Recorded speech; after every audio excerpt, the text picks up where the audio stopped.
अपघातग्रस्त पुलावरती 1 किलोमीटरच्या अंतरावरती वाहनं आदळल्यामुळे मोठा आवाज ऐकल्याचं स्थानिकांचं म्हणणं आहे। काय आहे तिथली परिस्थिती पाहूयात। ज्या ठिकाणी घटना घडली त्या घटनास्थळापासून आपण 3 किलोमीटरच्या अंतराच्या परिसरामध्ये आलेलो आहोत। हा जो पूल पाहतोय तो दादला नावाचा पूल आहे। या पुलाच्या आसपासच्या लोकांना एक पहाटेच्या 3 वाजण्याच्या दरम्यान मोठा आवाज आला असे इथले स्थानिक लोक सांगतायत। त्यामुळे ती जी काही वाहनं त्या ठिकाणाहून कोसळली, नदी पात्रात कोसळली, त्याच्यामुळे ती वाहनं वाहत या ठिकाणी आली असावीत असं एकंदरीत तर्क लावला जातोय।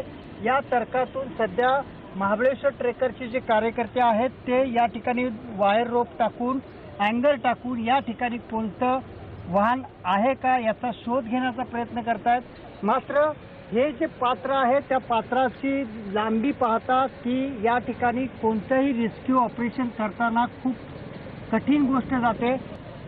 पावसाचा जो आवक आहे, पाऊस पडल्यानंतर जे पाणी या नदीपात्रामध्ये येतं ते काही कमी होताना दिसत नाहीये।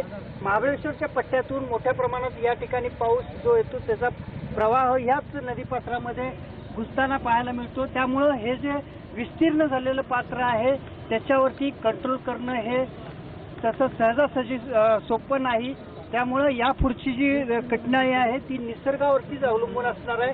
जोपर्यंत पाऊस थांबत नाही तोपर्यंत या नदीपात्राला गती कमी होणार नाही आणि पुढची जी काही प्रोसेस आहे ती व्यवस्थितरित्या पुढे लागू राहणार नाही असं एकंदरीत दिसतंय। कॅमेरामन मनोज राहुल तपासे, एबीपी माझा, महाड।